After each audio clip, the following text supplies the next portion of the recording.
Hello everyone. जैसा कि हम पिछले वीडियोस में देख चुके हैं कि ब्लैक वुमेंस के लिए लाइफ कितना मुश्किल होता था, वाइट वुमेंस के लिए कैसे वीमेनहुड के क्राइटेरियाज बना दिए गए थे। बारबारा वेटलर के अनुसार जो 4 चीज़ें दी गई थी कि ये डिफ़ाइन करती है ट्रू वुमेनहुड। ब्लैक वुमेंस जो है वो फेमिनिज्म को ना कहकर कि वुमेनिज्म को बहुत ज़्यादा डिफेंड करती हैं। अब कैसे वो हम देखते हैं कि कैसे ब्लैक वुमेंस अपने लिए एक नया वुमेनहुड देखती हैं। 1970 के बाद की अगर हम बात करते हैं तो ब्लैक वुमेंस वाइट वुमेंस के जो भी वुमेनहुड के डिफिनीशन थे उनको चैलेंज करने लगती हैं। वो कहती हैं कि अगर आप फेमिनिज्म की बात कर रहे हो, फेमिनिज्म मतलब वाइट वुमेंस चाहती हैं कि उनको वाइट मेंस की तरह इक्वल से मिले, वाइट मेंस की तरह इक्वल से मिले।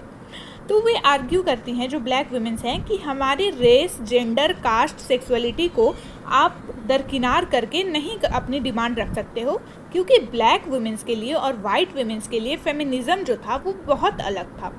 क्योंकि वाइट वुमेंस को वो सारी फैसिलिटीज़ मिल चुकी थी जो अभी भी ब्लैक वुमेंस को नहीं मिल रही थी।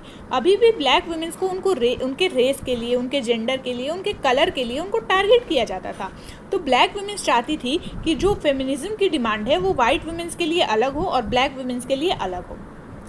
बहुत सारे ब्लैक फेमिनिस्ट स्कॉलर्स थे जैसे पैट्रिसिया हिल, कॉलिन, बेल हुकर्स, ये सारे जो हैं वो स्टडी करते हैं different experiences.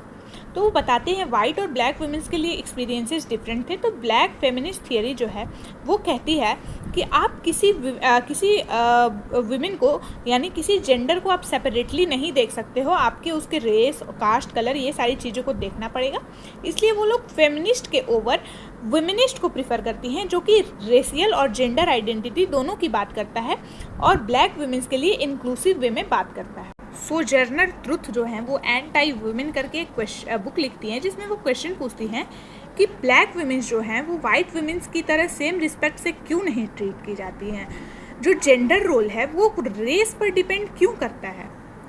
White women not but black women have create a self defined identity, मतलब कि अब ब्लैक वुमेन ने अपने लिए खुद से आइडेंटिटी क्रिएट किया। और वो आइडेंटिटी क्या क्रिएट किया कि उनके लिए जो फेमिनिज्म होगा वो उसके ऊपर उनके लिए वुमेनिज्म होगा जो कि जेंडर के साथ साथ रेस को देखेगा। जबकि वाइट वुमेन्स किस लिए स्ट्रगल कर रही थी कि उनको वाइट मेंस की तरह इक्वल से मिले, लेकिन वाइट जो ब्लैक वुमेन्स थी उनको वाइट वुमेन्स से भी की बराबरी करनी थी और उसके बाद वो चाहती थी कि उनको मेंस की तरह इक्वल से मिले। तो मतलब कि जो ब्लैक वुमेन्स थी उनका यही कहना था कि हमें जेंडर के साथ साथ हमारे रेस को भी देखा जाए, हमारे लिए रियल फेमिनिज्म वो होगा।